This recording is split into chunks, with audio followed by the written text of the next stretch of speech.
Is that much of it? That's not much of a change for you, right? My name is Kerry Kite. I used to load bombs in the Air Force, and now I'm a writer, a filmmaker, and an entrepreneur. Through using the post 9/11 GI Bill to go to college, working hourly jobs to pay the bills, and freelancing my way into a career, I've studied what it takes to successfully transition from service to civilian, and that study has become a conversation. On this podcast, I speak to other veterans, successful artists, and entrepreneurs about their transition, what they did well, where they failed, what they learned, and most importantly, how they applied their skills. Episode 58 features Nick McKinley, a former Air Force pararescueman, CIA operative, and a two-time tech entrepreneur. He is the founder of DeliverFund, where he has pioneered scalable technical solutions aimed at protecting society from child predators. Welcome.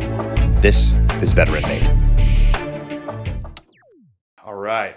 We are live on Riverside. We've waited the appropriate amount of time, as I have learned. Nick McKinley, welcome to Veteran Made. Hey, thanks for having me. It's great to be here.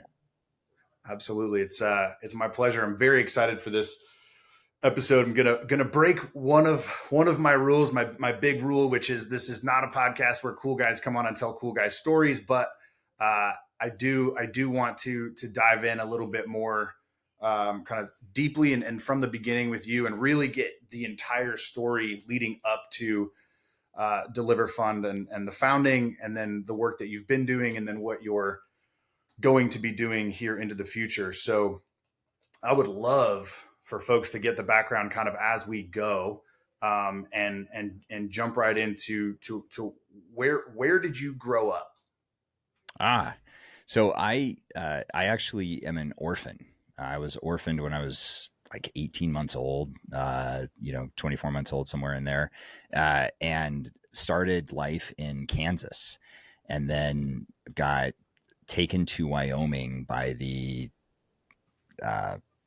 child services. I don't know what it was called, right? Got taken to Wyoming, and they put me up for adoption, and I ended up getting adopted by an amazing family out of Casper, Wyoming, who then promptly took me to Montana, and I got to grow up in Montana, which is incredibly idyllic. You don't realize that when you're there, though. It's like, it's a small town. I got to get out of here. I got to go see the world. And little did I realize that, no, actually, I was pretty fortunate to get the privilege of growing up in Montana.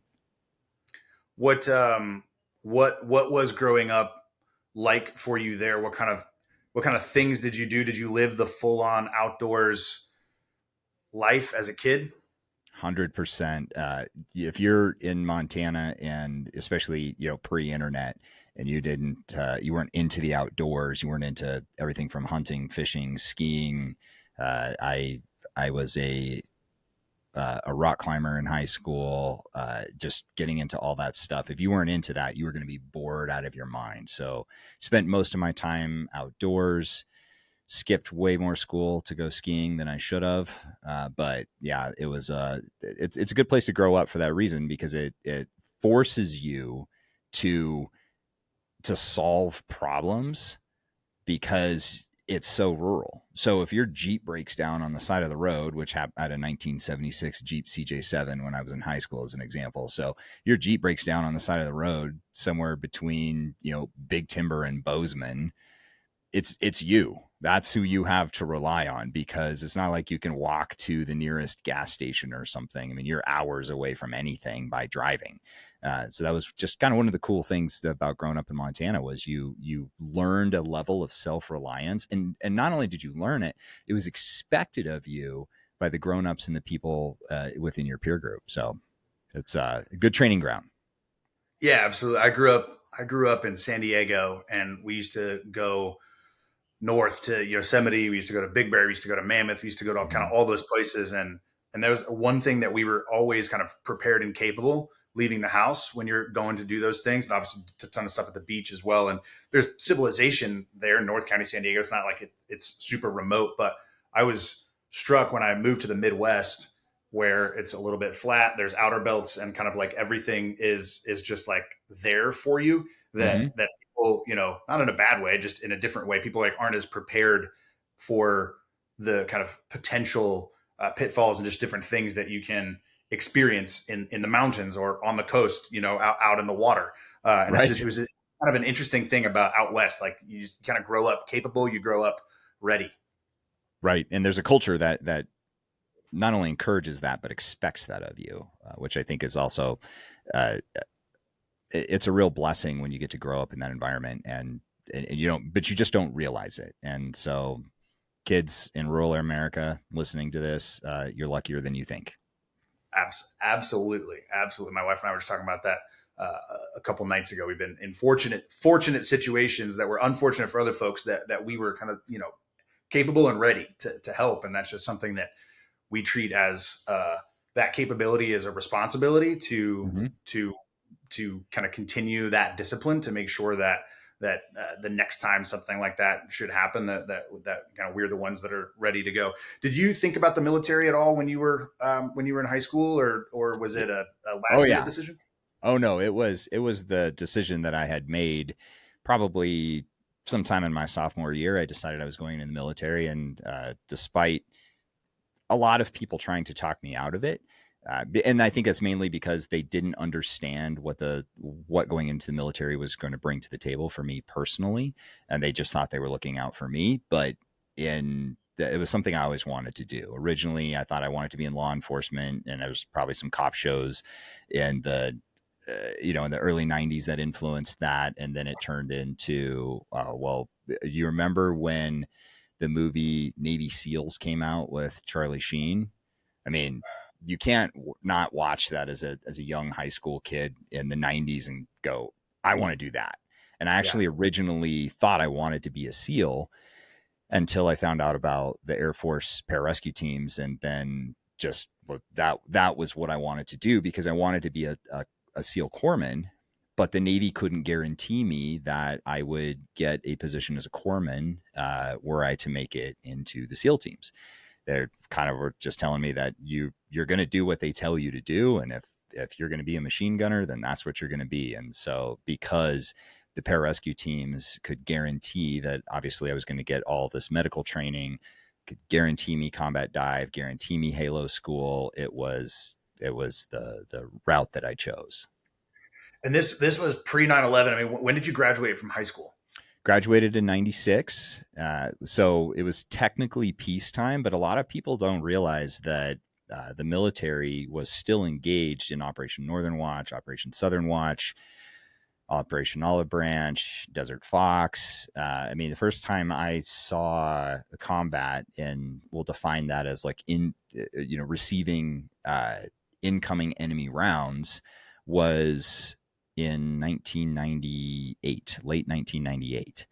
So that was from the pararescue team perspective, we were involved in all of those different operations. And in many of them, we were really the only ground element, right? Might be there with a couple combat controllers, but it was really just Air Force was really the only people on the ground. And we usually had a MEU, or so a Marine Expeditionary Unit or a Naval Special Warfare Unit or a bunch of Rangers somewhere who was supposed to respond as a QRF were something to go wrong. But we were the ground element. And that was, I mean, that was all the way back in the 90s. So when 9/11 happened, combat deployments weren't a new thing for me. I'd already been through multiple combat deployments. And my proctor at Indoc was a controller in the 90s, and he absolutely loved it, and just talked about those years, with just very fond memories of all of that kind of before everything ramped up. I'm curious, how did you hear about Air Force Special Operations? How did you hear about pararescues? You mentioned Navy SEALs, and I mean, even up until 10 years ago, I mean, AFSOC was not advertising themselves as an option. Nope. 20 years ago. So how did you hear about pararescue? Was it a recruiter? Did you do your own research? Did you go to the library? Like, how did that happen? I'm curious. So it was a confluence of events. I decided I wanted to be in the military. And so my mom went and got some recruiting brochures from all the different, military branches. And then I'd gone in to go talk to the Navy recruiters about trying to be a SEAL. And the Air Force recruiter, pretty smart guy, saw probably in my youthful arrogance that he could entice me with not only the fact that I was going to be guaranteed in these different schools and these different things that I wanted to do, but also from a statistical perspective. And so for all you bro vets that are going to get in the comments and start saying that's not true, we're talking math here. From a statistical perspective, Air Force pararescue was the hardest, had the highest attrition rate. And so the Air Force recruiter, I remember I was leaving the Navy recruiting office, and he approached me and said, "Hey, have you ever thought about going into the Air Force?" And I told him I'd thought about it, but I just hadn't done enough research yet. And let's keep in mind, this is pre-internet, so research on these different career fields was pretty difficult to do, actually. And so he said, "Oh, we got this thing called pararescue." He's like, but you probably wouldn't make it anyway." And I was like, "What? You tell me I can't make something, right?" And I was in his office for probably the next hour. And then I got home, and my mom had a bunch of brochures on the counter.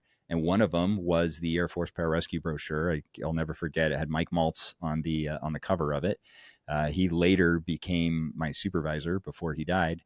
And and so I saw the pararescue brochure, and I'm looking at that. I'm looking at the Force Recon one, and the Army's, I think it was the Rangers and the SEALs, and really trying to make a decision. And it was only then when I went back to talk to the Air Force recruiter that he was telling me about, what pararescue did. I watched a little video, and I think from that point I was hooked. That's cool. With all these special operators writing all these books over the course of the last couple of decades, I'm surprised an Air Force recruiter hasn't written a book about their pickup artist techniques, because that's kind of what it feels like they use. Is they just they have all these super effective techniques to get certain guys and gals in the door and sign on the dotted line. So I don't want to spend too much time on like time in service as a PJ, but you kind of dove in pretty quickly and deployed quite a few times as pararescue. What was that time like? And then what did that transition look like briefly, kind of, I guess, out of the military and then into the agency? So pararescue, again, I still say it's the best kept secret in the special operations world. So once I got in, so I did 14 deployments as a PJ.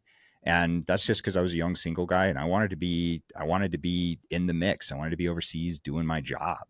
And so you had a married guy who, say, had a Christmas deployment, I would volunteer to take that deployment.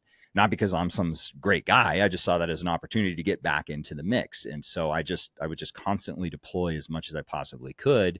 And then because you have so many currencies, you have to stay up on as a PJ.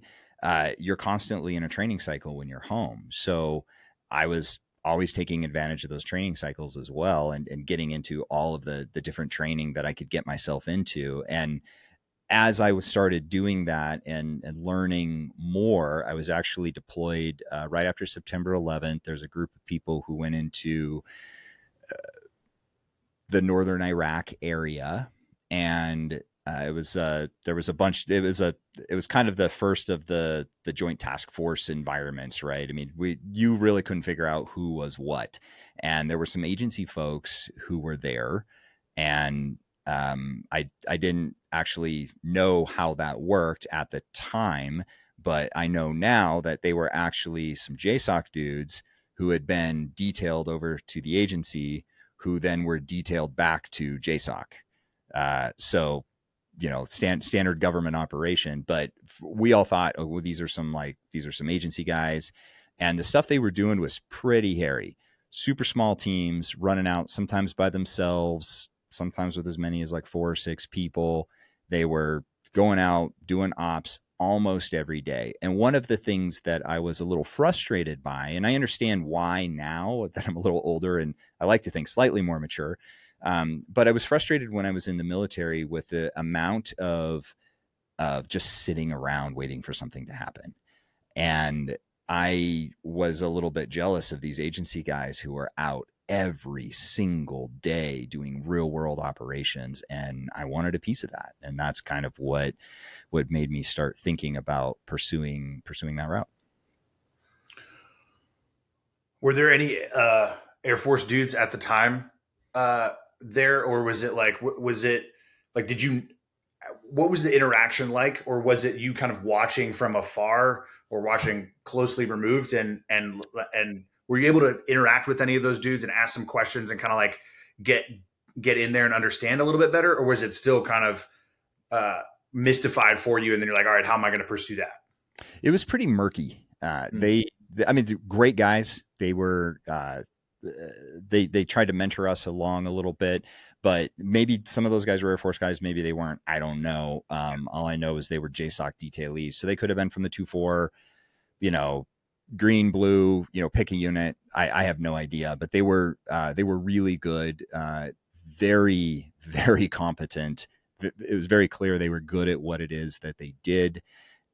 They really tried to be as helpful as possible to us. So I'm a relatively young PJ. I think at this point, I had been a PJ for probably right around 4 years outside of the pipeline. So actually, you know, had the bray on my head for right around 4 years.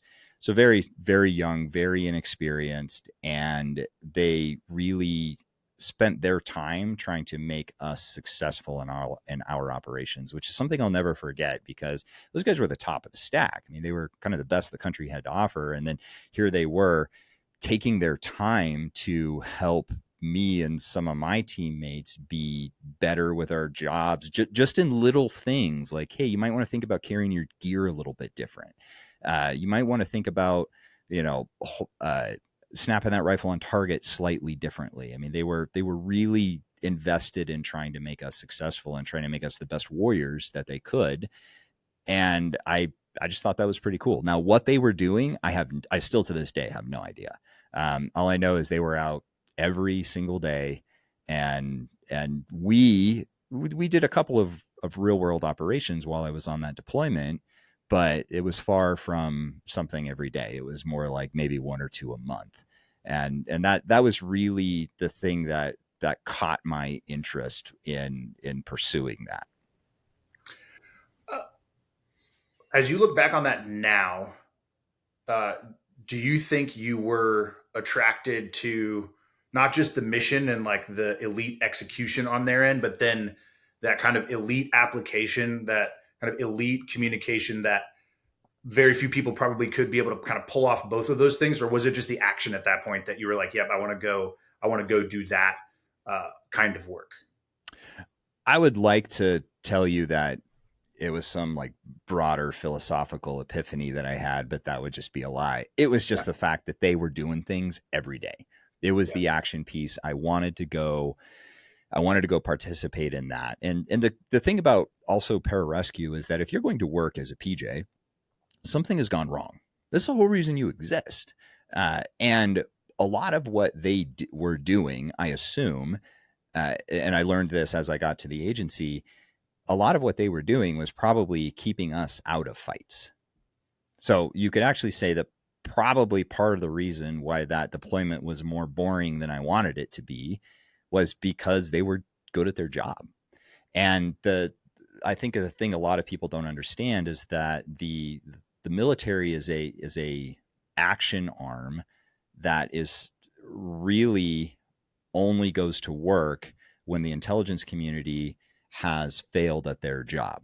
Now, I'm talking very broadly here, right? Obviously, the special ops community and the intelligence community work hand in hand, but when big military is going to work, it's because usually there is a diplomatic and intelligence failure, you know, either one or both. And I didn't really realize that at the time, but I kind of had a sense of it that, well, if my job is to respond to a crisis, who actually prevents that crisis in the first place? And so that's I think really the thing that attracted me the most. And then also as a PJ, I think a lot of people who are not familiar with pararescue don't realize that your predominant mission as a PJ is to operate in extremely small teams, right? Sometimes just as few as 2. Rarely are you ever operating on your own, but you will operate with just one other person or on your own embedded in a larger team. So the whole concept of going somewhere with a very small footprint is something I was very comfortable with. Where some of the other special operators on the task force, they would look at some of the stuff they were doing, you going out by themselves, getting inserted in a 2-man team and getting picked up a week later. They looked at that as extremely risky because they were used to operating in this large group with superior firepower. Yeah, that makes a ton of sense. So how did you action those thoughts did you like, all right, I got to put a package together? Mm-hmm. Did you think I'm going to get out of the military and then go like, how did you action your thoughts and your kind of desires after that deployment? I just started asking around. It was really that simple. I connected with a retired pararescueman who was working at JPRA at the time, and had a couple of conversations with him, and he showed me some places to work. And unfortunately, I can't get into the details of exactly how I did that, but I just started knocking on doors. I figured the worst thing that could happen is people could tell me no, and then eventually one person wanted to support me and connected me with another person who connected me with another person, and then I'm getting phone calls asking if I'd be interested in joining a classified program. It was a kinetic program being run out of a specific place in the Middle East. Sorry to be so cagey. It's just the publication review board says what I can and can't say. And I was like, yeah, that sounds awesome. Let's go do that. And went to the tryout. It was about a 30-day tryout, and was one of the guys standing at the end of it. And I was deployed with from the time I tried out to the time I got on their airplane to deploy was about 45 days.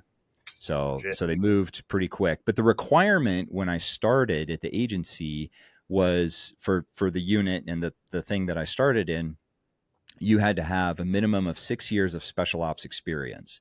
So as a PJ who at the time had 10 years of total active duty time, we got to keep in mind the pipeline was about 24 months of that. So as a 10-year PJ, I actually only had 8 years of pararescue experience. So I only made their cut by 2 years. And then if you had that training, you had to have a certain number of deployments under your belt. I think you only had to have 2 or 3 combat deployments under your belt. But if you had all those things, then you'd get picked up for a couple of interviews, did those interviews, and then I got whisked away to actually a really cool facility that I had no idea even existed, and spent 30 days in their tryout process and managed to make it. And they deployed me about a month and a half later. That's awesome. So one through line on this podcast, and I think it's kind of true for you throughout your career and into the work that you're doing now, is, I'm big on building relationships with other human beings, not necessarily just building a network, right? Mm-hmm. Which I know you probably have some nuanced thoughts on because you are building a network, right, of certain things. But in terms of that kind of interpersonal and interprofessional opportunities, it's really about building relationships with other human beings. And so even going back to this time where you're going around knocking on doors, asking some questions, like, were you aware of what your reputation as a PJ was? Did your reputation as a PJ obviously affected the way that people were willing to kind of, hey, yeah, go knock on this door now, or here, go talk to this person? Like, were you aware at the time, or were you just kind of knocking on the doors and trying to figure it out? Oh, I was hyper aware of my reputation as a PJ, and that was on one end of the spectrum or the other, depending on who you talk to. Sure. There are some people who in the pararescue community really didn't like me, and the fact that they didn't like me, I considered that a badge of honor. There were other people who, saw the drive, but rightfully thought I needed a little more maturity. And then there were people who were my biggest fans. And I think that if you as an individual are comfortable with your reputation and you are aware of what it is, then it shouldn't be stopping you, unless of course it's a bad reputation and you are hyper reflective on why that might be. But if you are comfortable with your reputation, then any place that you go that says, well, we don't like you because of your reputation, that is all the information that you need to know that that is not the right fit for you. So it was very much a reputation that got me to that tryout, because the CIA does some pretty extreme due diligence. One of the things that people don't realize is that they do their own clearance process. So you've got a TS in the military. That's cute. They're going to start from scratch, and they're going to completely redo the whole thing. And then they're going to hook you up to polygraphs. And it's not the CI poly, it's the lifestyle poly, which is rather invasive. So they do their due diligence just like anybody else would if you were going to any other unit. And apparently the people who were fans of Nick McKinley were the types of people whose opinions counted to them. So when I left the Air Force, I really had two different groups of people. I had the groups of people. One of them is actually the CSAC now, Ray Colon Lopez, right? One of the greatest leaders you will ever work with. And he was trying to help me accomplish my personal goals, even though that meant that I was leaving pararescue. And then on the other hand, I had people who told me I was a traitor in jumping ship because I was leaving pararescue. And we'll leave their names out of it. But that's two different types of people looking at things through two different lenses. And so because of the Rays of the world and them liking my reputation, I was able to actually extend that into the places that I could have the most impact. How did you and how do you manage that level and kind of self-awareness? Because I think elite performers, high performers have the exact kind of reputation that you're talking about, right? Which is going to be pretty binary. And I think a lot of times people, while they can perform at a very elite level and perform at a very high level, can't actually handle the self-awareness around a reputation, kind of like you're talking about, and even removing it from like a buzzword like reputation, but just thinking about it in terms of understanding how you move through the world and interact with other people in the world, right? Like how did you at the time and how do you now manage that and utilize it and leverage it? And are there any techniques that you have? Are there any times where you have like self-doubt about any of that thing and any of those kinds of things? And how do you approach it? I think to kind of take those in reverse, self-doubt is near constant. And if you don't have self-doubt, then you're probably approaching arrogance or narcissism, and you might want to really start doing some self-reflection. If you don't have some doubt, then you're either doing something really easy or you are not, you don't have the proper level of appreciation for the endeavor that you're about to embark upon. And I think that just getting comfortable with the self-doubt, I mean, from your days at INDOC that every single time you go through a day at INDOC, right? You go through a day in the selection process, you're wondering whether or not you were going to fail something that day, because you always had the thing that you were good at and the thing that you were not good at. Well, the question was, are you continuing to bolster your lesser strength while also maintaining the things that you're good at, right? Your strengths. And so I kind of look at it as, and I actually stole this from a really good firearms instructor named JD Patinsky, where you don't have a weakness. You have strengths and you have lesser strengths. So the question is, are you going to bring your lesser strengths up to the level of your strengths, or are you going to consider them weaknesses and just say, oh, well, I'm not good at running, so that's my excuse for not performing at the level that I want to perform at. I'm not good at pull-ups, and so therefore I'm going to use that as my excuse. And I think that there are so many people who I went through like PJ selection with, and same thing in all the different selections I went through at the CIA, who were faster, smarter, and stronger than I could ever even hope to be. But they didn't have the work ethic and the mental resilience and tenacity to keep pushing through. They were what had got them to those points at least to the point that they either quit or failed, was their raw talent, their sheer talent, where I didn't really have the talent to fall back on. I mean, anybody who knows me well will be the first to tell you I'm not a very talented person, but I will try my darndest to outwork you. And I think that's the difference is are you like, so let me give you an example. And this is also for people who don't really understand the way that the military special ops world works. Let's say we'll take me. You're a pararescueman. So that means that you showed up to your unit with a maroon beret on your head day one. Well, that doesn't mean you've accomplished anything. It means you met the bare minimum standard to be in that spot on the earth. So you have nowhere to go but up. So the work is just beginning. So you go through, pararescue selection and pararescue school, one of the hardest things in the world to do, in the military at least, and then that's just the bare minimum standard. You now have the rest of the mountain to climb. And I think if you look at your whole life that way, instead of being like, oh, I got the maroon beret, I have arrived, I have nothing more to do now, right? That's the difference. And so the continuing to work and saying, where am I really weak?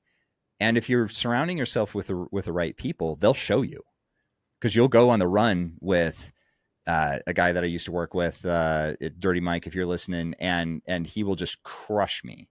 Or, you'll go to the range with another guy and they'll crush you. And so you're all, instead of saying, oh, well, that person's just good at shooting and that person's good at running, it's saying, okay, what can I learn from that person who's good at shooting that can help me attain the level that they've attained? What can I learn from that person who's good at running to help me attain the level they've attained? What can I learn from that person who's really good at the medical and really good at the academics so that I can attain the level that they've attained? And so fully realizing that you never arrive. You just take on harder and harder and harder tasks.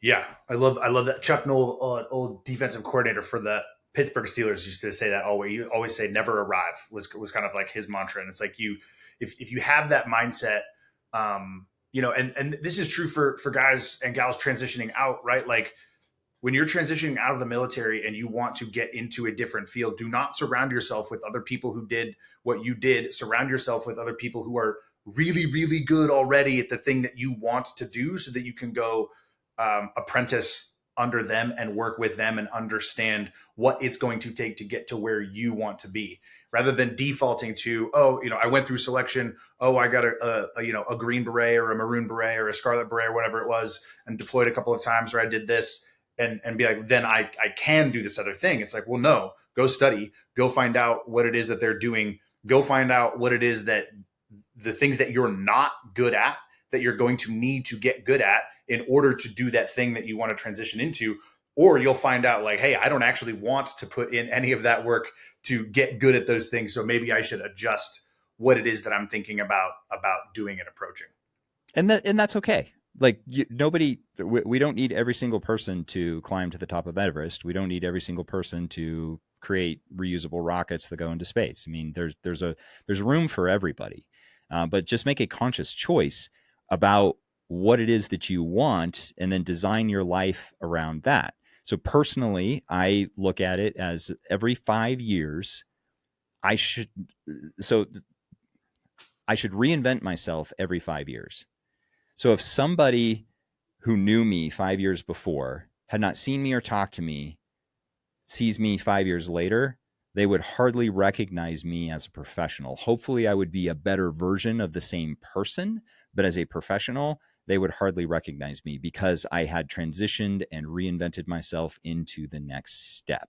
And I've tried to do that roughly every 4 to 5 years, really since I was a young PJ, and it's given me a pretty cool adventure of a life and allowed me to have a massive amount of impact, while also at the same time never being afraid to really swing for the fences and go for the biggest thing I could find. I had a young PJ, because I get a lot of folks reaching out to me, and they kind of want mentorship as they get out or whatnot. And he was looking at different degree programs, and I said, "Did you apply to every single Ivy League institution?" "Oh, no, I can't really do that." And he's like, "Well, how did you get into Harvard?" "I applied." Yeah. That's how I got in. Yeah. It's literally that simple. I got denied the first time that I applied to the CIA because I had applied to the wrong job. They just said, sorry, based on your psychological profiling, you would be terrible at this job. And they have the data they know what they're doing. Yeah. And they said, you'd be terrible at this job. We're not interested in you. So I didn't say, okay, well, I wanted to go work there. So I guess I'm going to stop. No, it's like, oh, well, I took that feedback, internalized it, did a bunch more research to figure out exactly what the heck they were talking about, and then reapplied for the thing that I was a good fit for. Yeah, it's like the default is action, right? Like the default is moving forward and tinkering, and it's like that was when I got out of the military. Goal was to go to film school, get a screenwriting degree, be a indie writer director, and then direct all these films, and then do this. But I kept moving and I kept trying new things, and then discovering that I actually did really enjoy other aspects of the industry enough to just keep experimenting a little bit, and then keep honing those other skills that I knew that I wanted to build. But then you kind of find yourself building all of these different skills and actually taking yourself in a different direction. But it's you taking yourself in that direction because you are moving towards something that you're trying, that you're tinkering with, that you're discovering, kind of about yourself, that like, hey, I'm interested in this. I have aptitude for this, and I could, hey, make a career out of this and kind of carve these little things out. I think people tend to think a little bit too narrowly about, well, my goal was this, and so if I don't hit that goal, then I failed. It's like, well, no, the goal is just kind of a guidepost to send you in the direction that you need to go.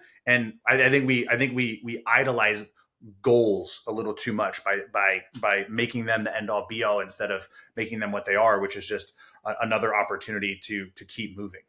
Yeah, goals are just ridge lines. They're just the next one that you can see. And when you get to the top of that one, take it in and start back down the hill, because you can now see the next ridge line. I would never have known that I needed to build DeliverFund.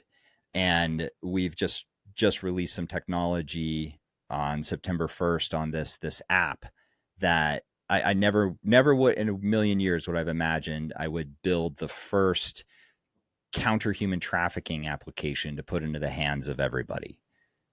22-year-old Nick McKinley was going to go be a PJ forever until he learned some new things and thought, oh, that would be an interesting path. I think I'll go try to maybe figure that out.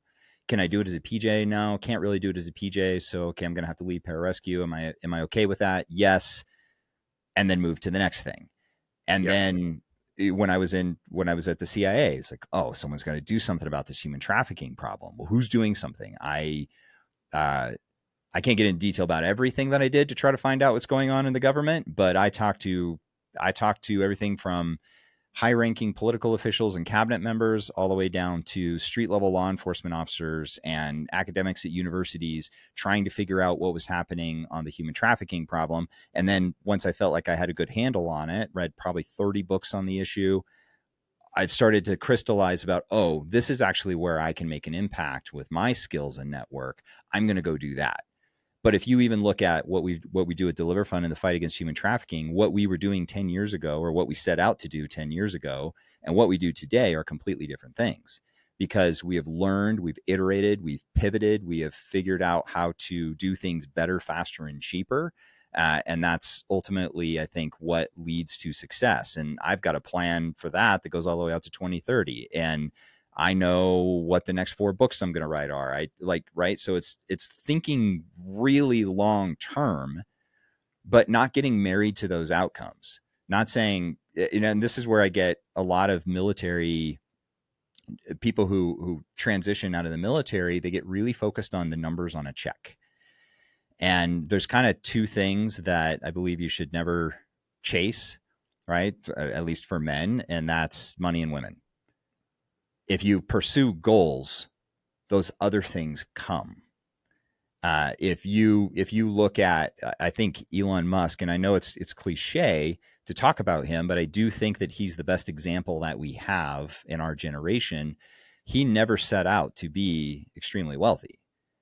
if you look all the way back to X.com, which ironic how things come around, he never lost sight of that. And the deal that he did with PayPal, and it was always about trying to find the best solution to a problem, which happened to make him a bunch of money. And then currently with SpaceX and Tesla, they have nothing to do with him just making a bunch of money. It has to do with solving a problem. And then as you reach that ridge line, then he goes to the next ridge line and the next ridge line. And ultimately, maybe he does have a mountaintop that he's set his sights on, right? So like with SpaceX, it's Mars. But what happens if he reaches Mars? Do we really think that guy's just going to like sit in the lazy boy and read books and pet his dog? No, he'll start figuring out how to get to the next ridge line and figure out what that is. And I think that's where the self-reflection really comes in. Too many of us get married to our identities as a veteran. Yeah. And so as a PJ, we were, shooters, if you will. And so we have these t-shirts that we wear at DeliverFund that say from shooters to computers, because the new weapon is the keyboard. And when I left GWAT, the GWAT didn't miss Nick McKinley. They just replaced me with a smarter, faster, stronger version of me. And so I wasn't going to continue to have the same level of impact there, but there was something that I could do that probably not a whole lot of other people could do, where I could make a massive impact on society. And I chose to start fighting the societal predators and the people who are child predators and preying on society. But that's just an example of one thing. I could have done any number of things. The point is, you decide what to do and then you execute on that thing. Yes, it is. I think having a purpose allows you to take action, and taking action allows you to either reinforce, re-engage that purpose or retarget that purpose, right? And kind of make those adjustments. But you're never going to make adjustments by sitting back and thinking about that problem or thinking about what you might do if you had X resources or Y resources or Z resources. You have to go, okay, I have A, B, C resources. What can I do right now to move an inch forward? What were you, when and how did you first discover, okay, this is a problem that I want. This is a problem. This is a problem I want to tackle. This is a problem I am uniquely suited to tackle. The kind of the first time I'd ever heard about human trafficking, I actually was working with a backpack design company called Mystery Ranch. And they have a pack called the Rats Pack. And I'm the one who designed the Rats Pack for Dana Gleason, who owns Mystery Ranch. And he was talking a lot about the manufacturing process and why they manufacture most of their stuff in the US. And he started talking about, the child labor and the child slavery that was happening overseas. And I didn't really think a whole lot about it. Fast forward, I ended up working for a private personnel recovery startup when I first left the Air Force, because I was waiting for CIA clearances and like the very long process to happen. And we ended up with a personnel recovery case that ended up having connections into a case that the FBI was working. And that was the first time I had an FBI agent say, "Oh, this is probably human trafficking." And it was a case that was happening in Mexico. And so, okay, kind of put that in my brain about something like, okay, I'm gonna check into that later. I don't really know what that is. And then when I got to the CIA, I started to just see human trafficking everywhere, because you're mixed in with the local populace. You're doing operations on the street. You're in the markazes, and you're seeing the children in cities overseas who are begging in the center of the road, and then getting intelligence briefs on how those children are both lookouts for the bad guys, but they're also being trafficked by the bad guys, right? And that you've got people who are taking the money that you're giving them, so don't give them money. And it was all of this trafficking information that was coming at me that I assumed that somebody somewhere was solving this problem, right? Somebody had that ball and was running it to the end zone. And then it wasn't until I was in southern Afghanistan, I was in Helmand province, running a team down there, one of the most dangerous places in the world. We had a primarily counter narcotics and counterterrorism mission. And we ended up with what I like to call smoking gun intel on a human trafficker. It was somebody told us, and we had some video of somebody who was selling children across the AFPAC border, had sold a child to a bomb maker who had used the child to test a bomb. And so I was working with a JSOC counterpart at the time, and we wrote that up, and we're trying to figure out who do we send this to? Right? Because narcotics information, it's pretty clear where that goes. Terrorism information, pretty clear where that goes. Weapons proliferation, it's got a place to go. Human trafficking information, just couldn't find any place. And so we started working through the system. And unlike the military, where there's kind of a ceiling that you hit as far as what you can access, well, what's above that ceiling is the CIA.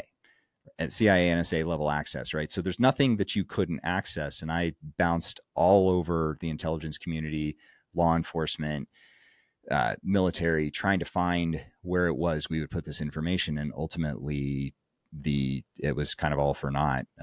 We were told that wasn't a mandatory reporting requirement, and there's no mission set to back up the collection of that information. And that made me curious. And so I started reading, I started talking to as many people as I could, and ultimately decided that there was a problem that I was going to take a stab at trying to solve. Do you have a thesis as to why Yes. there wasn't anybody already solving this problem? Yeah, it's the defense industrial complex. There is no bucket of money that is being put towards creating the F-35 to fight human trafficking. It's that simple. If there was, let's call it $10-20 billion available in the counter human trafficking bucket, and there were requirements for companies to fill, well, DynCorp and Boeing and Blackbird, and you can guarantee they would be trying to get a chunk of that money by creating solutions for this problem. So ultimately, it's because Congress has not created, right, with the power of the purse, they've not created the bucket of money to solve this problem, not in any meaningful way anyway. And the executive branch has not made this a priority. It's that simple. How did we get the big bucket of money to fight narcotics? Reagan declared war on drugs. We ended up with an entire agency to do that. And the way I like to help people think about this is, you think about the Drug Enforcement Agency. We spend double-digit billions of dollars a year fighting the war on drugs, which is not going well. And we have an entire agency dedicated towards fighting the war on drugs, yet 90% of drugs are legal. So we're fighting the illicit sale of legal commodities. We have a Bureau of Alcohol, Tobacco, and Firearms, which we spend billions of dollars a year fighting the illicit sale of the legal commodities of alcohol, tobacco, and firearms. 100% of human slavery is illegal per the 13th Amendment, and we don't have anybody who has the ball on that issue. There's no counter human trafficking agency, right? There's great men and women in the FBI who are doing the best they can. Great men and women in Department of Homeland Security doing the best they can. State and local law enforcement doing the best they can. But we don't have a counterterrorism center for human trafficking the same way that we do these other issues. And so I think that's why there's no place to send the intel, is because there's nobody to read the intel. Nobody whose job it is to be a counter human trafficking analyst who's thinking strategically and putting things together the way that we do on other illicit commodity issues. Yeah, it's hard for me to understand. It's hard for me to wrap my brain around it because, as you know, I've become animated on this issue and some of the other issues. I mean, it's probably all one issue, but I've been trying to figure this out because I grew up, being taught, reinforced from everywhere in society, from school to church to family to community, that slavery is wrong, slavery is bad. The United States of America, and Enlightenment England led the way on post-Enlightenment England led the way on defeating the global slave trade. So I grew up and lived a good chunk of my adult life thinking that we had defeated the global slave trade. Now, obviously, I'm not naive. I know that there are countries where some of those things are happening, and places that are bad places where bad people are doing bad things. I understand. I'm not naive on that front. I've been to some of those countries, but what I didn't understand, and what I'm trying to wrap my brain around right now, is just how systemic this is globally. And then you combine it with what you said, which is there's no American president who has declared war on this. Mm-hmm. And it's like, well, we already defeated it, and we don't do it here, but we buy the clothes. We go on the porn websites, like, we're the customers here for this, yes. As citizens, even the ones that aren't actively doing those things, we're the customers. And so, that's been this kind of beginning of this journey that I've been on. Like, I got to figure this out. I got to figure out what is going on, and like, how do we actually stop it? And it's very simple to explain. And it took us a while to figure this out. But when you look at child predators and societal predators, when I was growing up, when you were growing up, it was always, again, kind of pre-mass distribution of the internet and these broadband microcomputers in our pockets that are connected to it that we call cell phones. It usually was, there was a creepy guy other side of town. Everybody knew about him. Everybody kept their kids away from him. That was kind of what happened. Yeah. Well, what we did by allowing children access to internet connected communications through anything from games to gaming consoles to social media to online games to the places where they do their homework, what we did was we opened up the Pandora's box, and we gave every predator in the country access to every single child who's online. So it became a sales funnel and a numbers game. To make the math easy, right? Human traffickers know that they have to talk to 100 14-year-old girls to get 50 to respond, to get 25 to actually have a conversation with them, to get 10 to have a deep conversation with them, to get 5 to agree to meet them, to get 1 to show up. So they're playing a numbers game. And what that means for them, that one person that they can now exploit, is over $90,000 a year of tax-free income. So it pencils for them very well. Now, how much money did they have to spend to get that one 14-year-old girl? Nothing. They just needed a smartphone, which they can get for free, and access to the internet, which they can get for free. And a really twisted moral sense that allows them to exploit another person. And then it's a 14-year-old, so very easy to manipulate, very easy to convince that 14-year-old to do what they want them to do.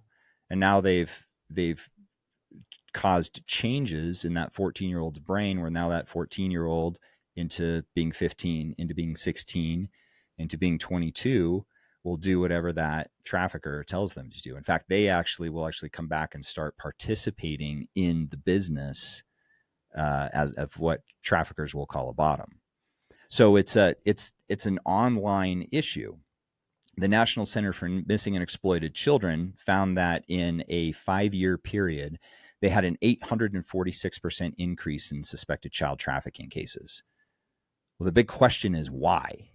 Well, that's right around about the time they saw that explosion, is right around when the iPhone hit and the Facebook app hit.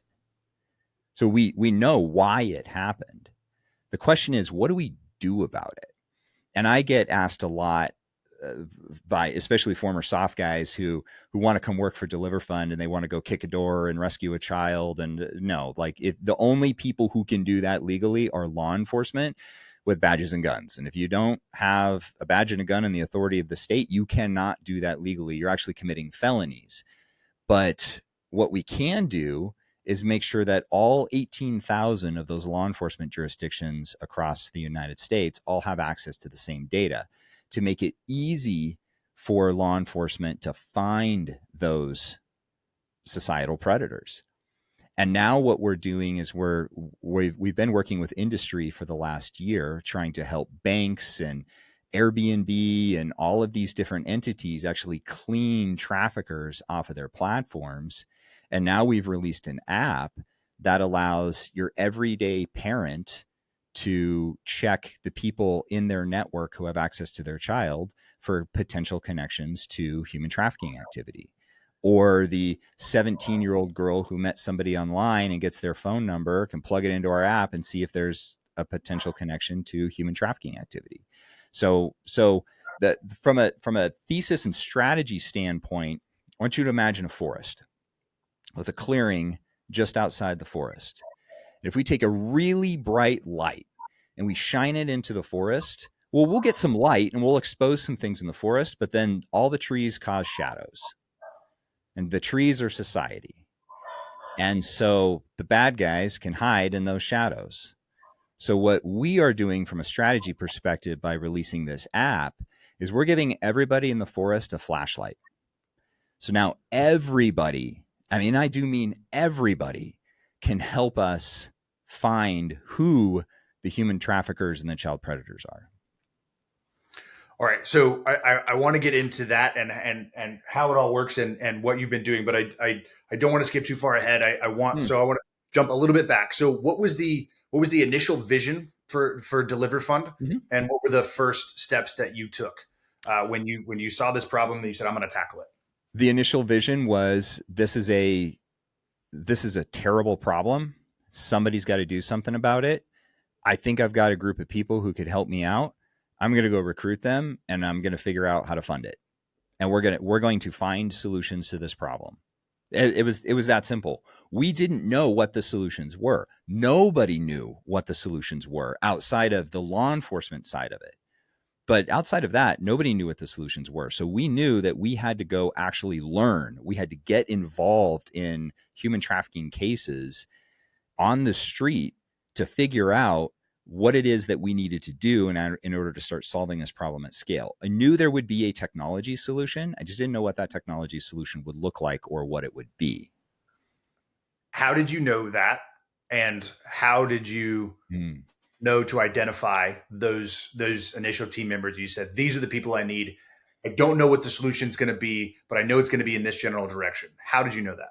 So that's a good question. And I think that's confusing to a lot of people. And it's a part of my background that I usually don't get into. But when I was at the CIA, I got to be part of a very small kind of experimental unit running around in a country overseas, self-contained. And so we did our own analysis. So I actually got sent to call it Analyst Light course, to the Palantir analysis course. I got to see firsthand how important technology was in the fight against terrorism. So I was doing sensor installs, we were doing analysis, we were doing a lot of our own ELINT collection, we were doing our own actions. It was a completely self-contained experiment to see, okay, if we can build these teams, how fast can they move against the enemy? That was the thesis at the agency. And the reality is it worked extremely well. So well that it kind of got me promoted and I no longer was on that team and I had to go to another country and take that country over as the country team leader. So I got to see firsthand how important technology was. So I figured that if technology was really what was moving the needle in the fight against terrorism, it was what was going to be moving the needle in the fight against human trafficking. The problem was, again, you got this defense industrial complex that has properly aligned incentives and financial incentives to create those technological tools. You don't have that on the human trafficking side. So we had to figure out how we were going to do that and then put ourselves in a position to learn. You see, that's the biggest problem. A friend of mine who was the senior scientist at San Diego National Laboratories once told me that he said, Nick, education is really important. This is a guy with multiple PhDs, right? One of the top scientists in our country. He said, education is important, but you don't have knowledge if you don't have experience. So, I could read all the human trafficking books all day long. It didn't matter. We needed to actually go to where the human trafficking was and get involved in those cases, which meant that we were going to start equipping, training, and advising law enforcement. And we started doing that just with one law enforcement department, and then two, and then started working with Homeland Security. And now, from a training perspective, and law enforcement officers or law enforcement in our platform, we've got over 600 law enforcement agencies spread across the United States that have all either taken our training or we've actively worked with. That's how we learned what we needed to in order to start advancing on the technology solutions. What is it about your kind of like mindset and approach that makes you open to all of these solutions, right? Because like I could just see somebody who, you know, had a military career like yours, had an intelligence career like yours, door kicker, shooter, want to go do all the cool stuff, did all the cool stuff, but you have this. I'm trying to track this kind of like mindset where it just seems like you're very solutions oriented, kind of regardless of like, so you're at A, you're B oriented. You don't really care how it gets there. That's exactly right. And I think it's, one, part of it is I'm just a huge nerd. I mean, yeah, I might've done all that cool stuff, but at the end of the day, I'm kind of a huge nerd, and I look at life in general, and I try to look at all aspects in life through a first principles lens. If you're familiar with the first principles concepts of physics, so you find the reason why something is happening, and then you build from there. So a great example is I'm sitting here in the chair, and this is an exercise I run my staff through, in thinking and learning how to think about things through a first principles lens. I'm sitting here in a chair. Why am I sitting here in a chair? Well, because of gravity. That's why I'm sitting here in a chair. So gravity is the very first thing that I have to start with from a thought process in order to build things out. Took that into my pararescue experience, where I was kind of known as a ropes guy. And, you know, when I first started pararescue, it was steel carabiners and these big 1/2-inch ropes. And it was just this, I mean, you needed a fire truck to move everything. Well, PJs and moving in two-man teams don't really have that much capability to carry weight. And so I started looking at what it is we were trying to accomplish, and then what it took to accomplish that. Not the biggest, heaviest rope, because it was the biggest, heaviest rope, which was, I think, my, especially when I was a PJ instructor, that was my predecessor's mindset. It was, no, what is it that we actually need to accomplish the mission? Well, that means we have to think foundationally about what the mission is. We do not need a rope that can pick up a tank. We need a rope that can pick up a couple of people. Okay, well, now let's start downsizing everything. And so I started implementing these very skinny ropes and regular climbing aluminum carabiners and things like that. And now all of a sudden it was like, oh, well, we just reduced the weight, which meant that we could move faster, which increased our chances of mission success. So by always looking at what is the outcome that you want, and a lot of people say, don't get focused on the outcome, focus on the process. I completely disagree. You only focus on the process if you have established a process that works. If you know the outcome, but you don't know what the process is, well, you have to be hyper self-aware and organizationally aware as you march towards that outcome, so that you can pivot and get leaner and faster and meaner as you approach what it is that you're trying to do. And then when you get there, having a very, very difficult conversation with yourself to say, okay, you've arrived. Did you do it in the best way? What would you do different? And then start building processes off of that. So I'm a very outcome-oriented person, mission-focused person. I know what it is I want to accomplish, and I'm not afraid to admit that I made a mistake on that path, and am willing to acknowledge that mistake, learn from that mistake, because it's not a failure unless you fail to learn. So if you learned something from it, okay, well, you learned how not to do it, or you learned maybe a way that you could do it better. And then that takes you to the next point and the next point.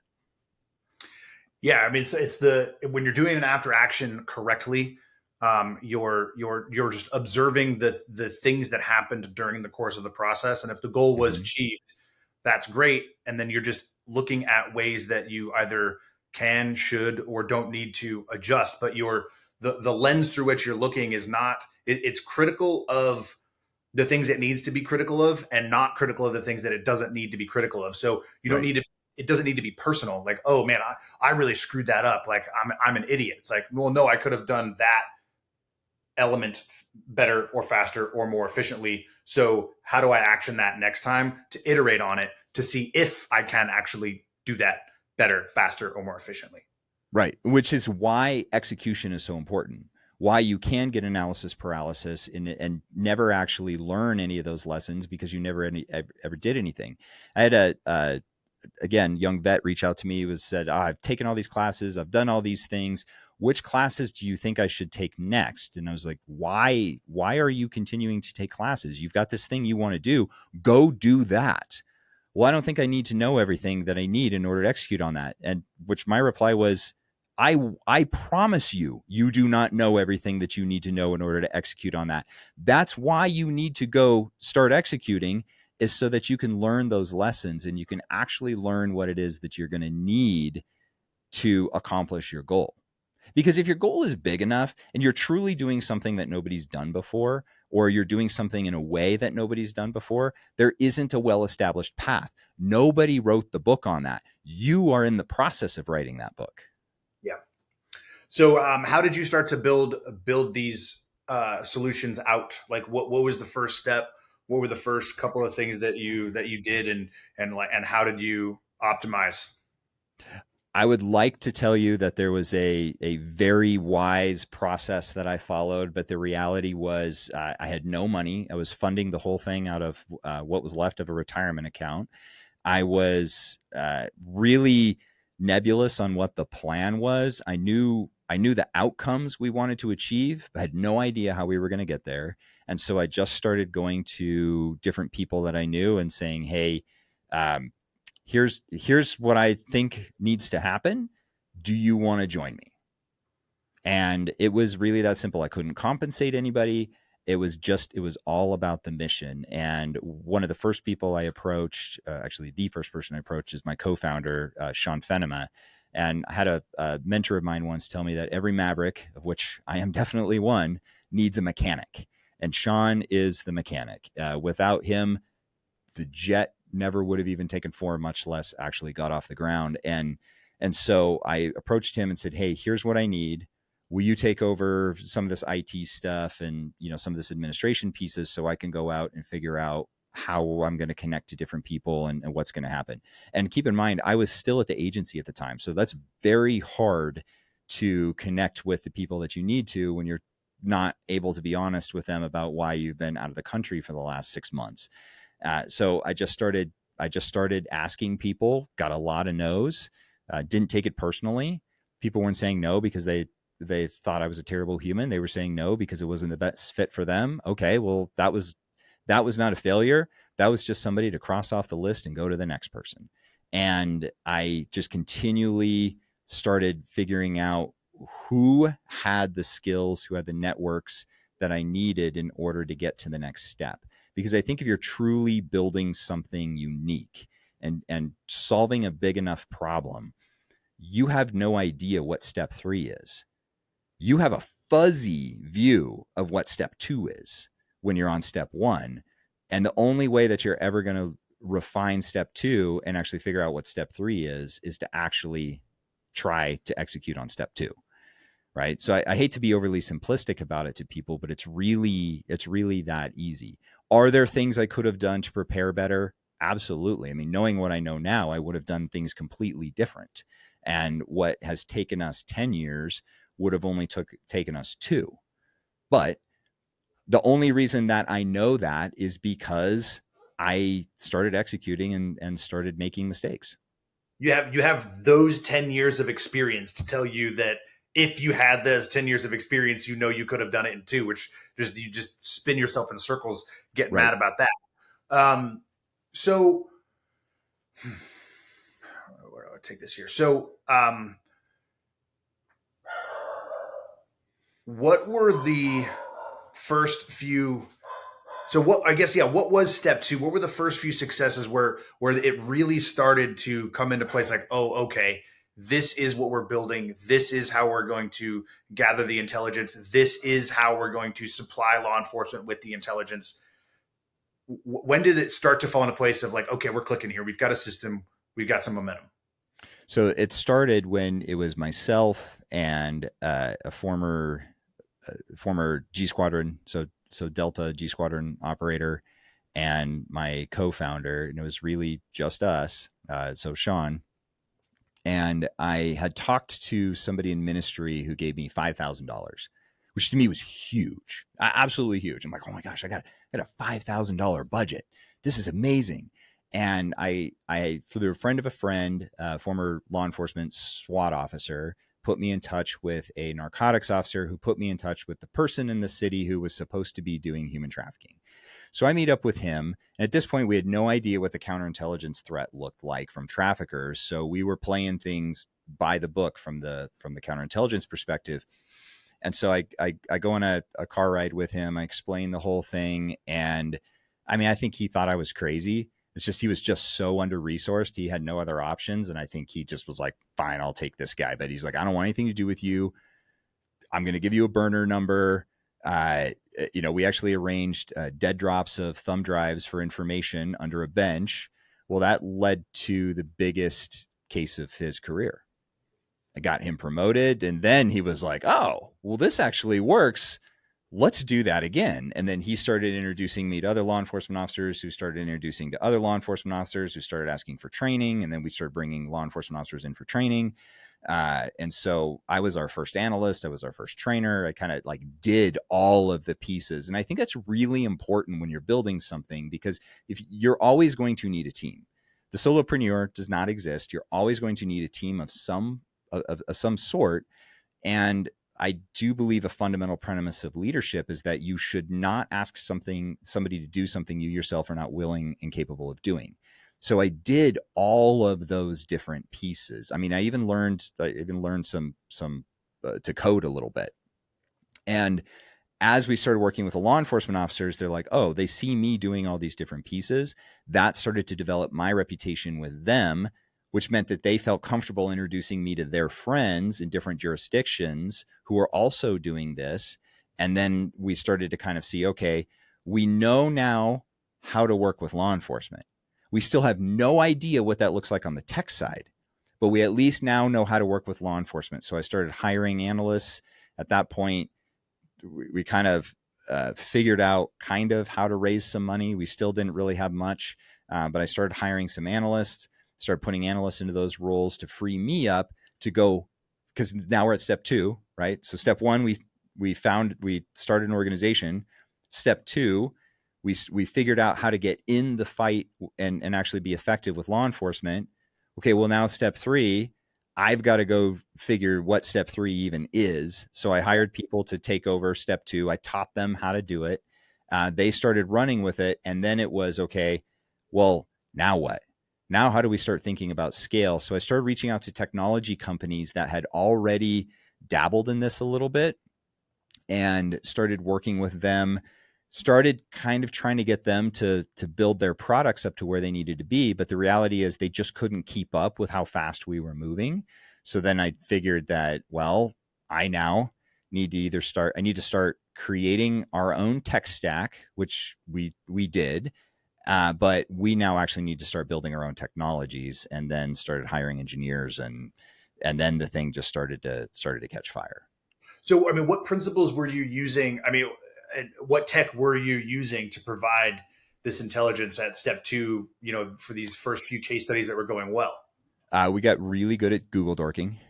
We got a couple of subscriptions to some open source intelligence platforms and publicly available information platforms that we could afford. Had a phenomenal company called Caseware that was a friend of mine was starting. And so I kind of combined forces with them and helped there were some former FBI agents, and help them understand how they can make changes to make their platform more useful to somebody like me.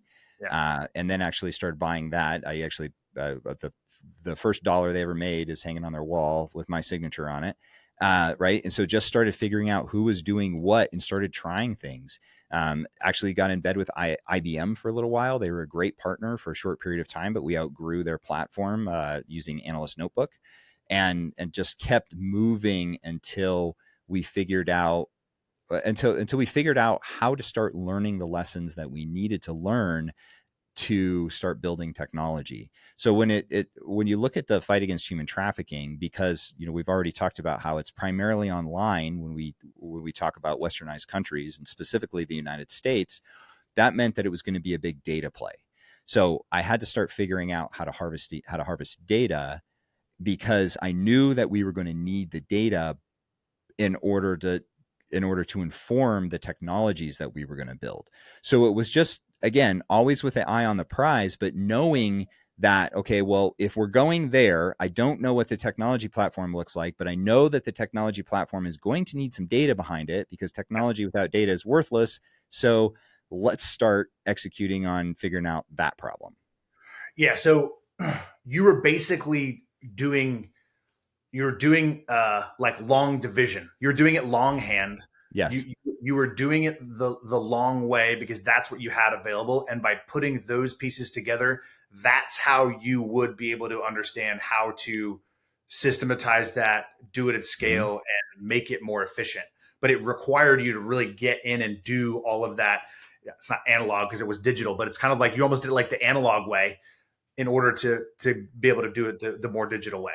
Oh, that is 100% correct. We started, and really the first case that I did, I had nothing but a laptop and an internet access. Didn't have any specialized tools. So I was still doing things old school agency way, right? Very similar to where you get dropped off in a country, you go buy a laptop off the, randomly out of the local markaz, and go get an internet connection and start doing your stuff. So I was doing it that way. And then as I learned what was useful, I mean, it was the first analysis case I did probably took 5 or 6 days for me, just working, 10 plus hours a day to get that all done. Now we can do that same thing in minutes. Yeah. And that's what it took to get there. Yeah, absolutely. So this is funny. You're an interesting guest in this sense, because the weight, the heaviness of the problem that you're solving is very heavy, but you went about it in an extremely fundamental way. So a very fundamental way. I don't know if people are going to be able to hear this with this new mic setup. I have a new. Can you hear the dog? I can hear your dog. Yeah. What kind of dog you got? We have 2 mini golden doodles. That one right there is particularly small and loud. You can't hear the other one because the other one used to try to tell him to be quiet by barking at him. My wife knows I'm recording, so she's running in to grab him. But I'm in a new downstairs setup now. So it's weird, right? Because you have the weight of the heaviness of the problem that you're solving. But you're operating from first principles, and you're operating from a fundamental approach that really anyone can learn.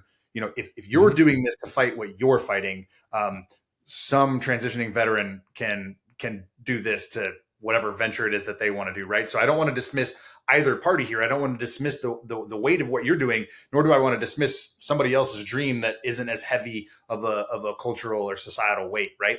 But those principles, it's a really, really important thing, I think, for people to understand that you have to execute the basics in order to understand how to condense those basics and make them more efficient, or create efficiency, or even understand if you can create efficiencies. You may have discovered that you couldn't do that, but you would have had to have done that work to understand. But with you add the weight. Were you thinking, oh man, this is taking 6 days, I need to speed this up for the people that I'm saving? Or how did you balance, or how did you integrate your kind of the more emotional mission from the day-to-day work that you were doing? I think on the emotional mission piece, I mean, being a PJ, being an operator at the CIA.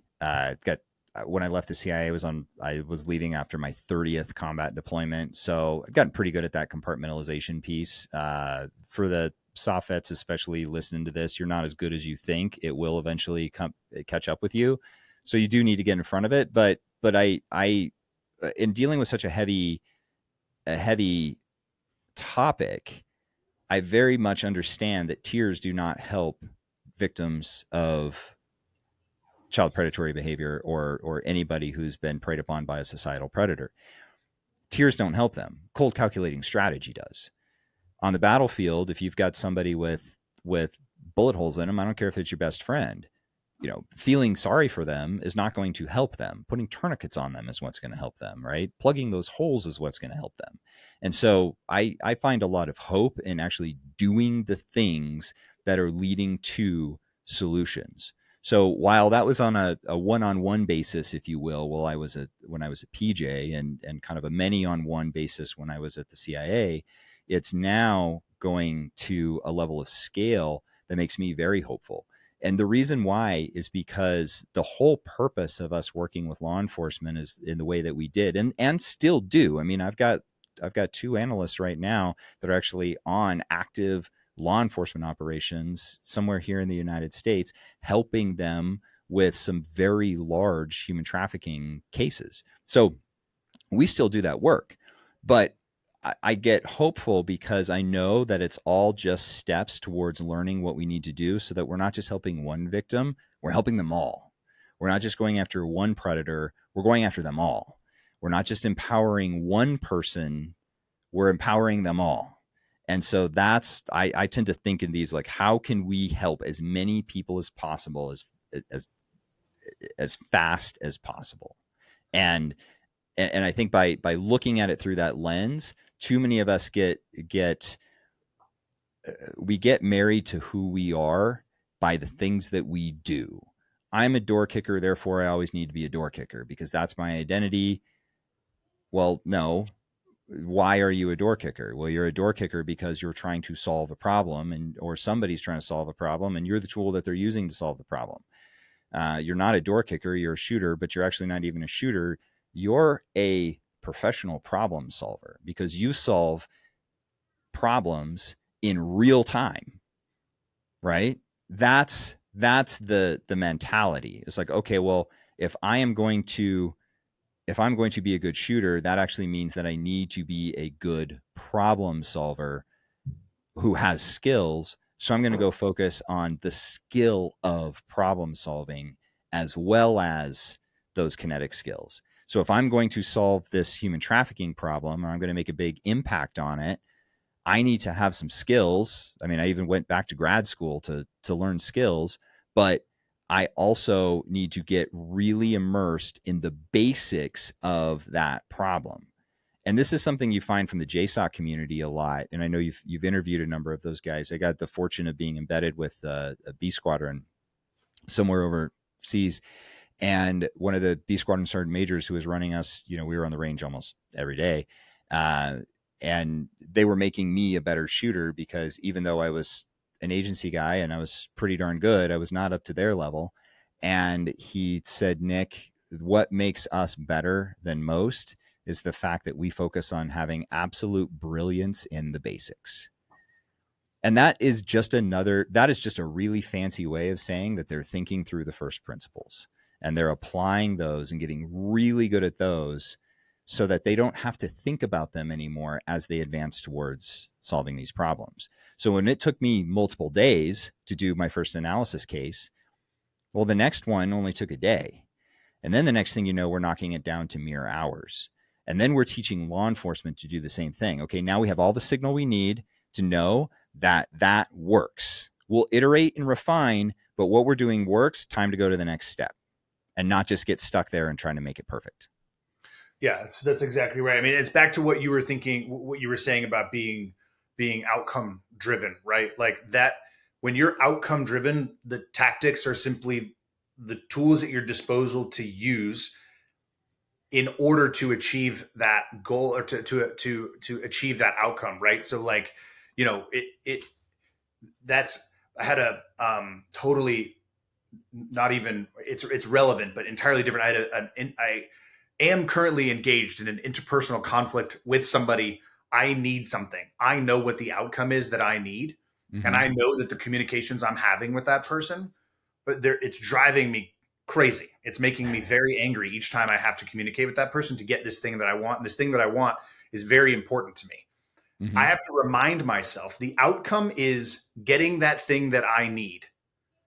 The outcome is being driven by that outcome determines how I treat this person. Even though I really want to treat this person poorly, I'm choosing not to treat this person poorly because they have something that, that I need to get, and it's like, when you remind yourself what the outcome is that you're working towards, it will affect the work that you're doing. And if you're focused on only a small set of tools and not the broad range of tools that are available to not just to you, but the broad range of tools that are available to achieve that outcome, then you're limiting yourself, you're limiting the options, and you're ultimately, in your case, you're ultimately making it a more dangerous place for the people out there who you're trying to save.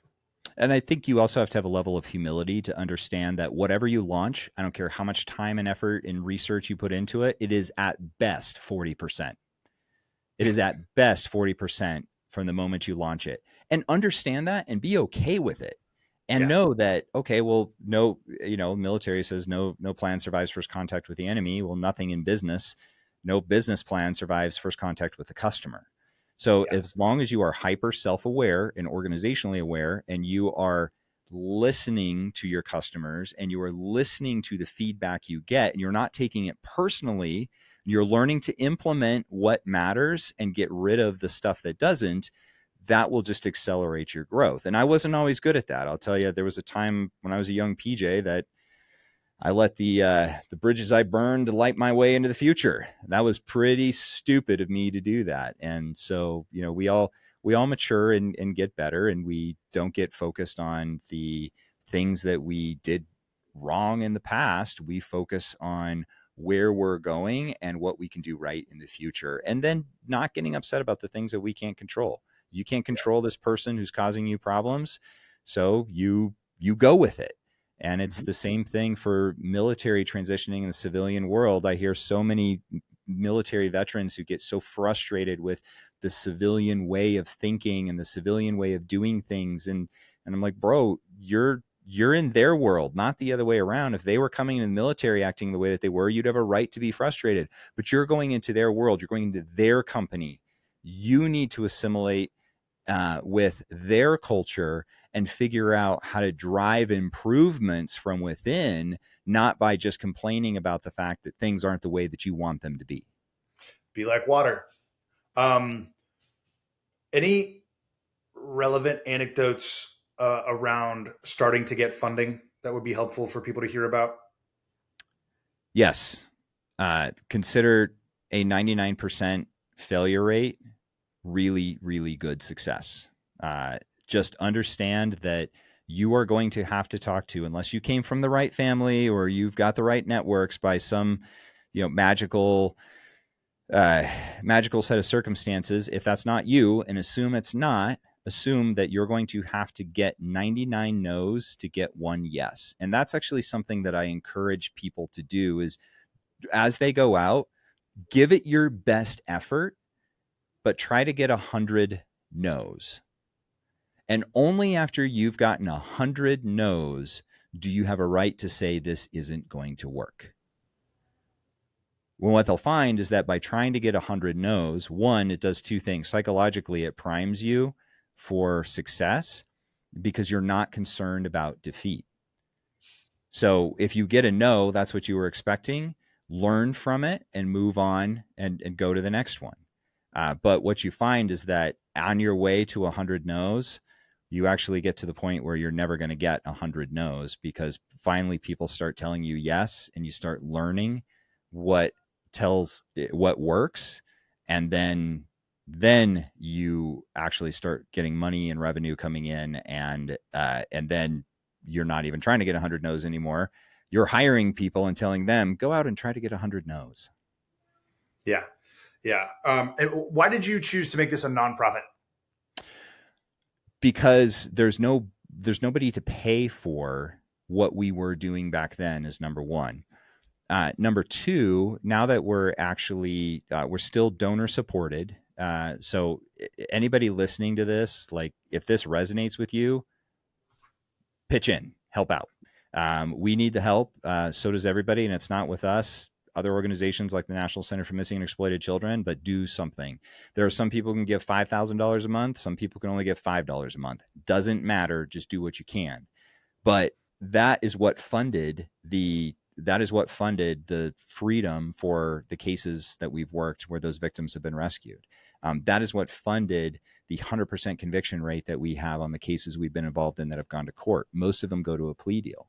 So just because we're now with the app and things like that starting to generate some revenue to help make those donor dollars go farther doesn't mean we don't need those. So that's the first reason. And the second reason is because it protects the mission. So the reason that we don't have robust solutions for human trafficking in the past and child predatory behavior in the past is because nobody has been focused on solving that problem. And if there's not a large total addressable market for an investor, they're not going to invest in solutions that solve that problem. They're going to invest in solutions with a large TAM. Well, if you're a nonprofit and you have an IRS charter that says that you have to stay between these left and right lateral limits, now you've protected the mission. And so that's why. It's a really smart way to do it. Take that initial problem that you saw in the system and use it to your advantage. Mm-hmm. Okay. Tell us about the app and what it does and how you built it. Sure. So I told you that you need data in order to inform technological development. So we've been collecting data for really since 2015, but a very robust effort for the last 4 years. So we currently have the largest clean human trafficking database on the planet. We also have the largest database of commercial sexual activity on the planet. I mean, we're talking billions of points of interest and double, even more billions of data points within the system.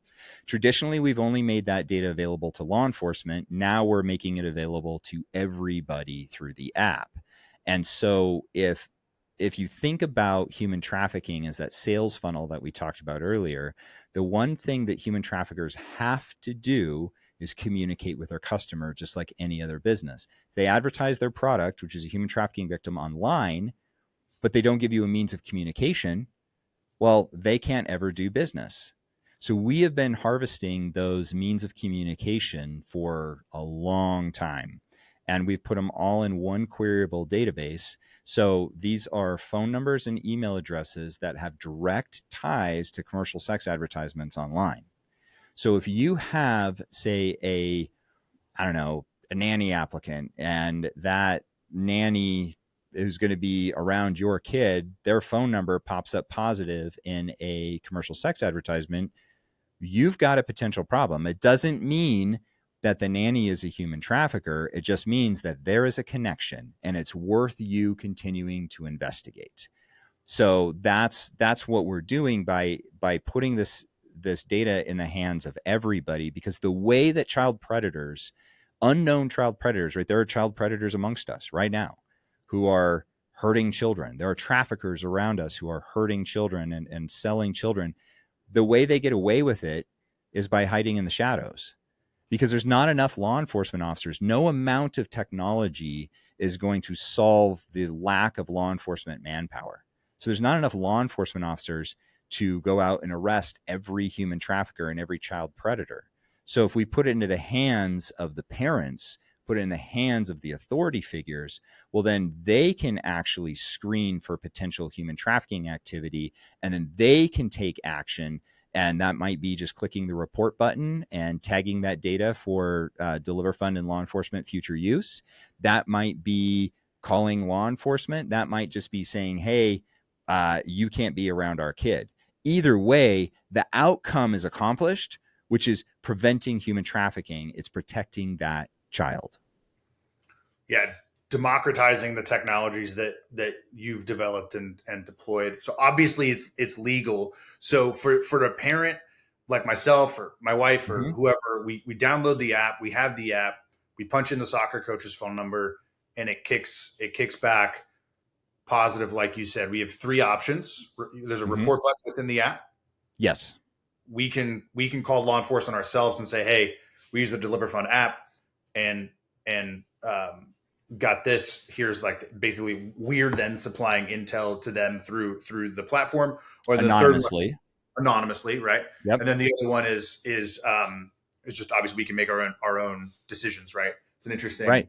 And also, let's keep in mind that it might be that soccer coach's phone number was used by somebody associated with the commercial sex industry or human trafficking 10 years ago.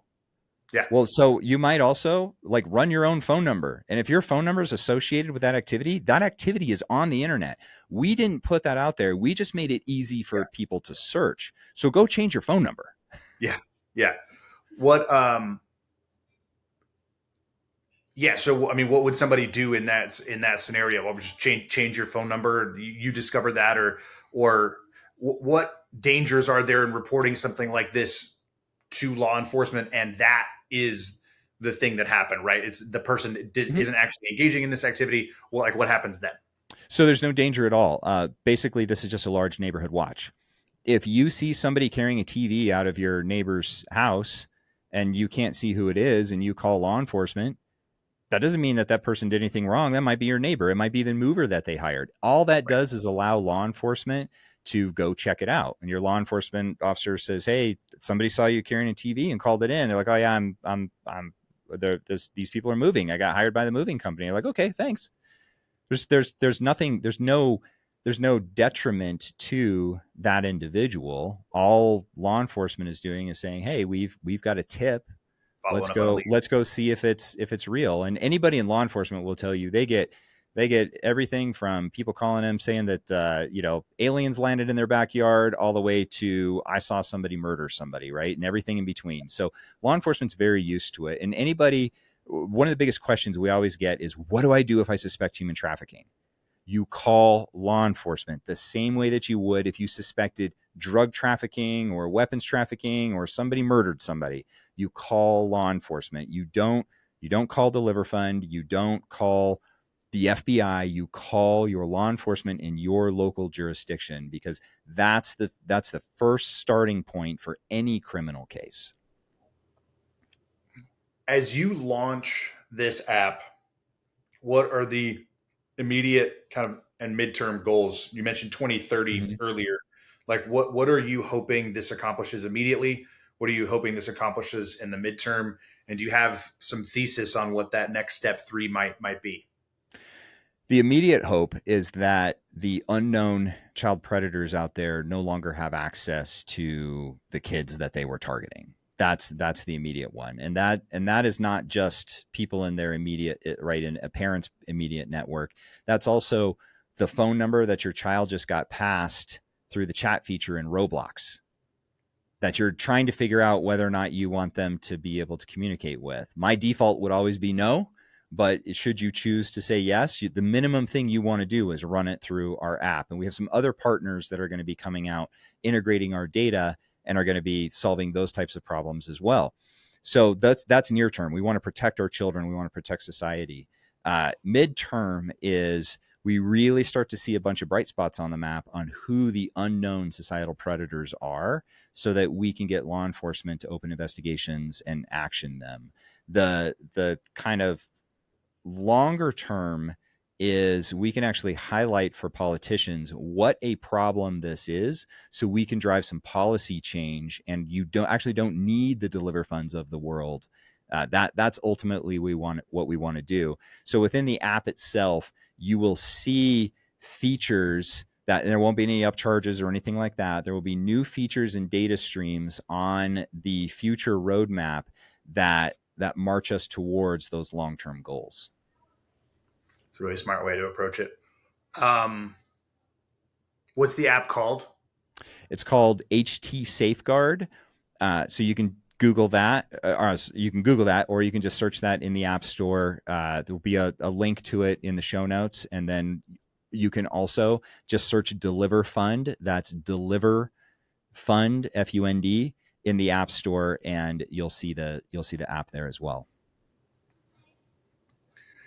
Yeah, we'll link it. We'll link obviously all of that stuff. Okay, so we're getting close to time here. I want to ask a couple questions about um, citizenship and responsibility. Mm. And I could ask you like, hey, what can people do? People can give money, right? Mm-hmm. We'll link that out. People can download the app, participate in this. We'll link that out. But as citizens at a broader level, as we start to understand this and other problems, what are things that you see people doing right now in America that we should stop doing? And what are some of the things that we're not doing that we should be doing? Mm-hmm. The number one predictor of whether or not a child will become a victim of a child predator is not having a positive male role model in their life. And that goes for both men and women, for both boys and girls. So the number one thing that society can do comes from dads. Be a good dad. Full stop. That's it. You matter more in your child's life than you could possibly imagine. And that's not to diminish moms. I'm just reporting what the data says. And obviously, cohesive family units are the most important, but positive male role models and positive female role models are extremely important. That's number one. Number two is also part of that. When you start talking about societal predators, especially in America, you're talking about a problem created by men.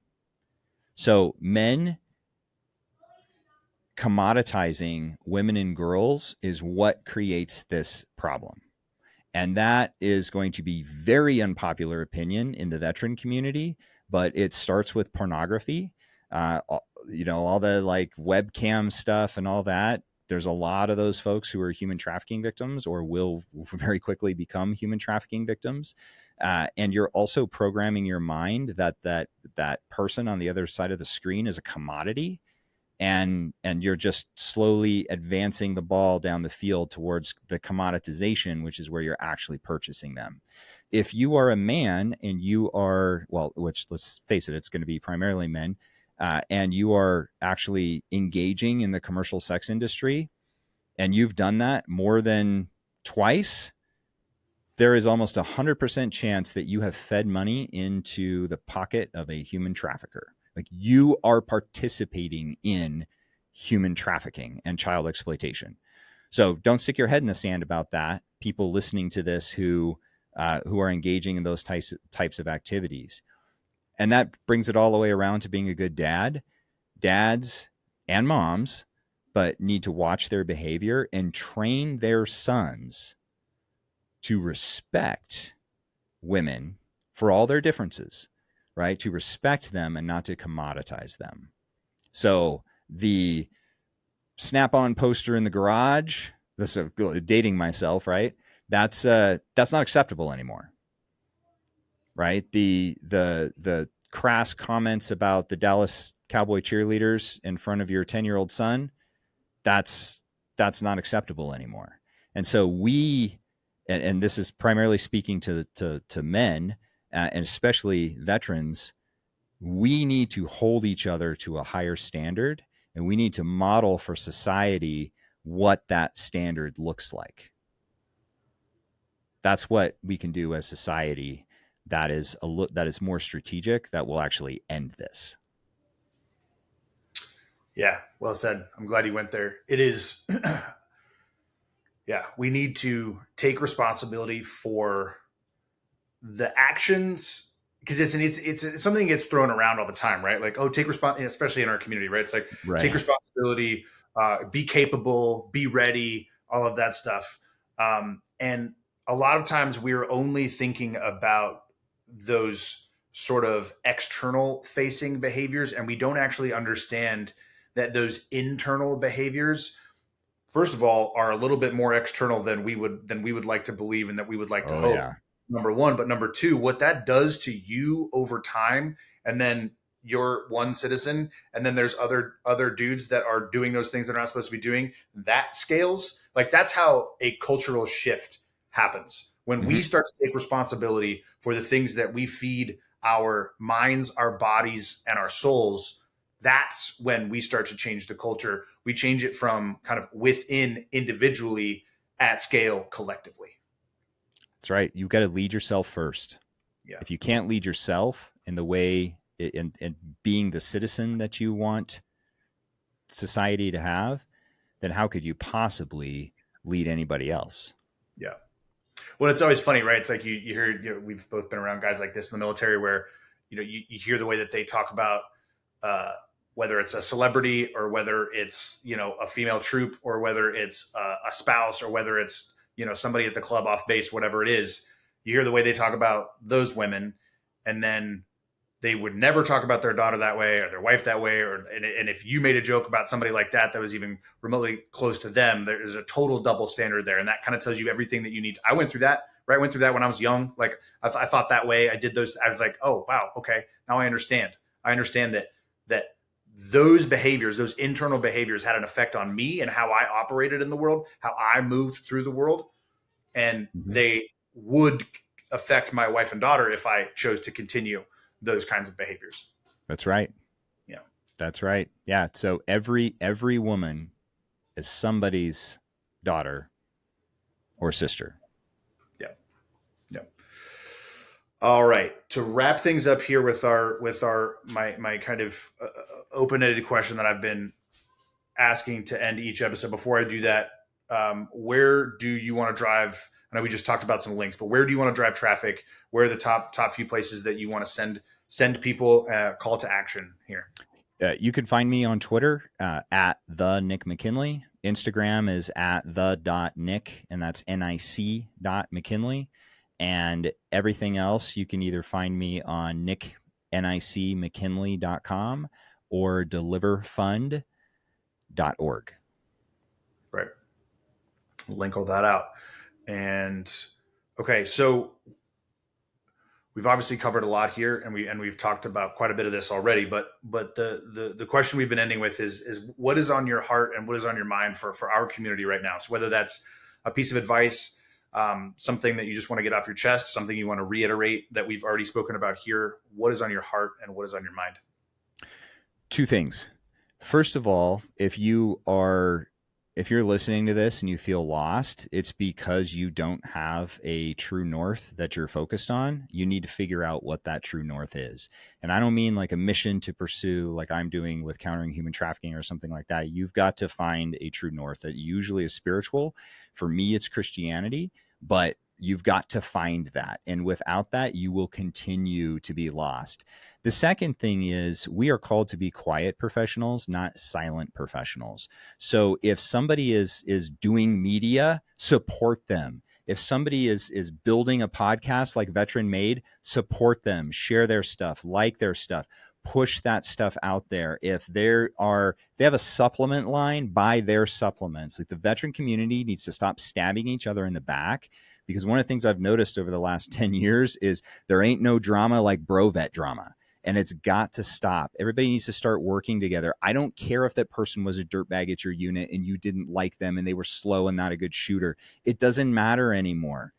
Put the face on that supports the veteran and supports the veteran community, or don't say anything at all, but stop being so negative. That's what I want to get off my chest. I love it.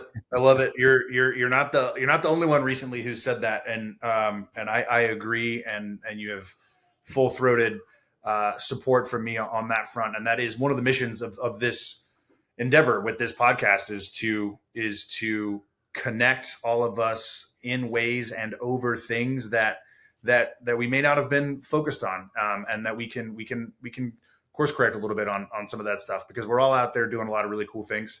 And we should support each other. And part of support is correcting. If somebody needs correcting, do it the way that you would want to have it done, to you. Go to them first. You don't need to blow them up on social media. Go to the person first. Yeah. Yeah. Well, listen, Nick, sincerely appreciate the time. Hope this isn't the last time that we do this. I'm very excited for this app to launch, and very excited for these lives to change for the better, and for us to start to drive towards some of that policy change that we need. And very excited to put this episode out and share some content and hopefully drive some traffic your way and help you continue the fight. Well, thank you. Thanks for having me on. I appreciate it. Absolutely. All right. We'll see you. Bye.